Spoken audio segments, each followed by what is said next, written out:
parang isang beses sinabi in the gospel today. 3 beses. Una, sinabi ni Jesus. Pangalawa, tinanong ng mga alagad. Pangatlo, sinabi ulit ni Jesus, sagli na mo. Ay nakuwakit. Kay ba't sagli na mo, akit yung paksibayo. A little while, you will no longer see me. And again, a little while later, you will see me. Mind you, they are not the same gospel.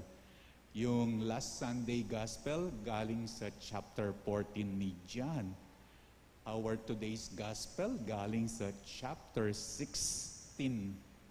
Chapter 16 of John. So there is really an emphasis on this phrase, a little while, because it dominates the gospel for today. And when Jesus said this, a little while, sandali na lang, sagli na mo, He is not only talking about His impending pag-alis, His impending paglako. He is not only referring to His impending pag-alis, impending paglako. When Jesus said this, a little while, sandali na lang, sagli na mo, He is also talking about, He is also referring to the other sagli. He is also referring to the other sandali, which is ang panandaliang damdamin, ang panandaliang emosyon, the fleeting emotion na tanging kakambal, na tanging kapartner naman ng pag-alis ning mama ko. Kakambal na kanu ning mama ko, ang umaalis. Ating emosyon. Sabi sa ending ng ating ebanghelyo ngayon, sabi niya, tumangis kayo at lumungkot. Pero hindi kaya kayong lungkot, miyalilan tula. You will weep and you will mourn. But your grief will become joy. As if the Lord is saying, sandali lang. A little while lang. Panandalian lang ang lungkot. Panandalian lang ang feelings, ang nararamdaman, ang damdamin, ang emosyon. Jesus is reminding His disciples, kung malungkot man sila sa kanyang pag-alis, alam niya, sandali lang iyon. Kaya nga sabi niya, your lungkot will turn into joy. Alam niya, pagkatapos ng ilang araw, sigurado, masaya na sila, ang mga alagad. Pagkatapos ng ilang araw, baka meron na silang ibang source of joy more than the Lord Jesus. Na-imagine ko dito yung eksena kapag naglilibing, mabubungsolya pa mo yung misis, potang kukot-kot ding mister, guli-guli sa nanunumbat, ba't mo ko'y iniwan? Hindi ko kaya, ang wala ka. Potang kaya ko ang mig-40 days at ineng kapalit. So fleeting is the emotion. Panandalian, sagli mo, sandali lang. That is why emotions are not reliable. Emotions are not dependable. Panandalian lang ang grief. Panandalian lang ang weeping, ang mourning. Putang kaya pa man miglukas paldas at ineng kapalit. Katulad sa mga break-up, either iniwan ni BF si GF or iniwan ni GF si BF. Madalas, the emotions that is running is galit na galit, sinusumpa, pinagtitirik ng kandila. Pero after a month, meron ng ibang source of joy. Emotions are so fleeting. Fleeting ang galit. That is why It's not good to rely on it. It's not good to depend on it. Kaya sa kanyang pag-alis, sa pag-alis ni Jesus, ano ang kanyang bilin sa kanyang mga alagad? Fifth Sunday of Easter, wag mabalisa. Last Sunday, wag malungkot, wag matakot. Emotions are deceiving. Mapaglinlang daw. Kung minsan ang damdamin, ang nararamdaman, ang feelings, sasabihin ni lungkot, sasabihin ni galit, sasabihin ni takot, hala, iniwan na kayo ni Jesus. Akala ko bang sumasa kanya kayo? Akala ko bang sumasa inyo siya? Pinaasa niya lang kayo. Hindi niya kayo talaga mahal. Actually, kaya umaalis siya para tuluyan na kayong mawala sa kanyang buhay. That is what galit will tell you. How it will deceive you.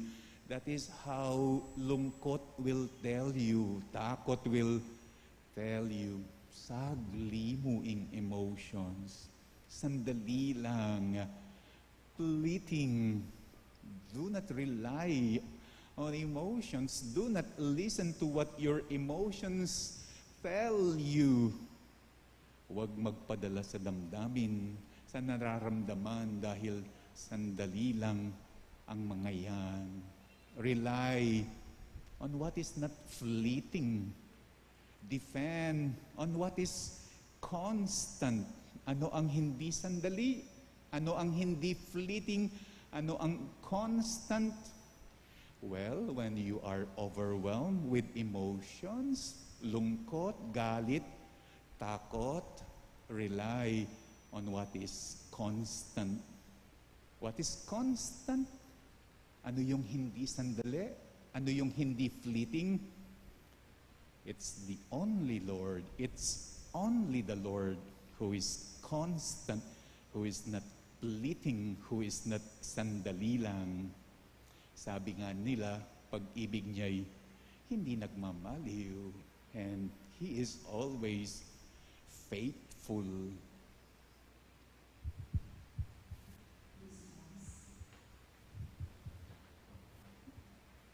God offers us His strength in times of need. Let us pray that we may rely always to Him. As we pray, turn our mourning into joy, O Lord. Turn our mourning into joy, O Lord.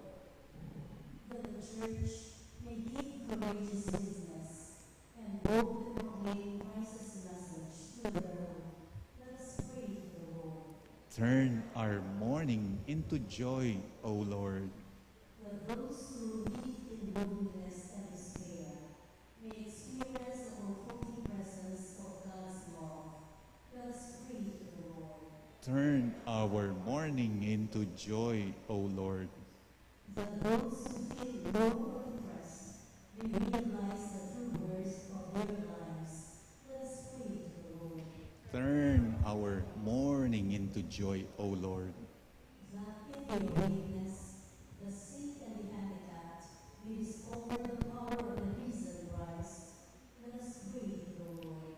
Turn our mourning into joy, O Lord. Let's pray also for the following, for the Thanksgiving of Sardas and Luz, Catherine, Fred and Baby, Francis and Press, together with their families. Let's pray for Catherine and Jamily celebrating their birthdays. Let's pray for the safe travel of Christian Lee. Let's pray for the special intention of Maris, Jeremy, Mary, Manette, Nelson, Ivan Vinch, Joselito, Deacon Helen, Ella, Eleanor, Jonel, Kenneth, Audrey Ann, Ria and family, Daryl, Christian and Marie Danica, Camille, Angelica, Ali and family, Precious, Josie, Mark, Micaela, Louise, and Belina.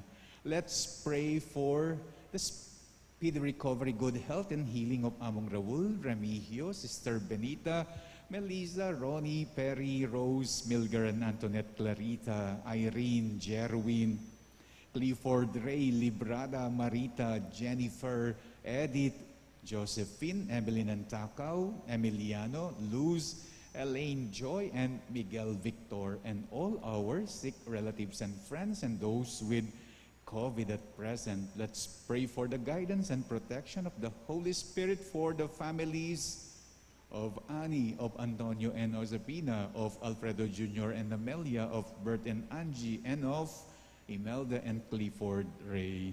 Let's also pray for our own safety and the safety of all frontliners against COVID, and that those who have gone before us in faith, especially Manuel, Teresita and Mark Louie, Juanita, Cesar, Nelson, Marian, Merla and Olga, Mark, Romuald, Mario, Arsenia, Rodolfo and Siriaco, Emiliano and Nieves, Jose, Trina and Perla, Benedicto and Rodrigo, Victoria, Jernan, Walter, Felicidad, Lionel, Wilma, Juliet, Leticia, Josephine, RJ, Edgardo and Martina Remedios, Oscar, Estrella, William, Florentina, Emiliano and Alfredo, Diosdado, Eligio and Renato, and Felino, and all the poor souls in purgatory, and all the souls of those who have died because of the pandemic, may meet the Redeemer who suffered for them. Let's pray to the Lord. Let's pray for our personal intentions.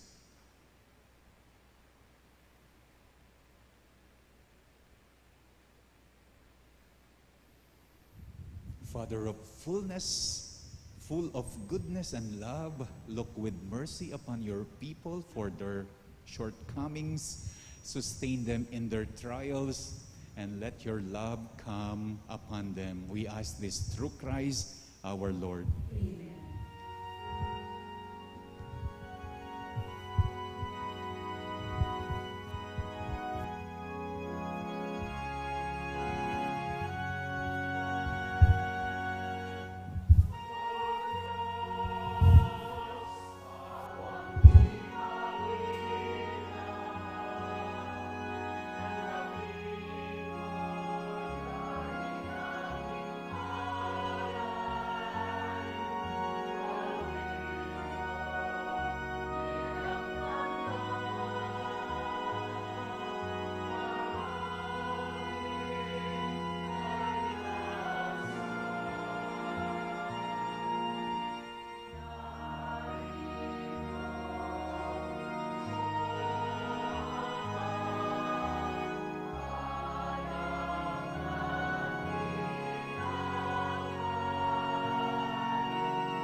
Pray, brethren, that my sacrifice and yours may be acceptable to God, the Almighty Father. May the Lord accept the sacrifice and us for the praise and glory of his name.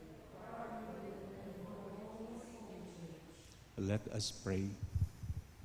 May our prayers rise up to you, O Lord, together with the sacrificial offerings, so that purified by your graciousness, we may be conformed to the mysteries of your mighty love. Through Christ our Lord.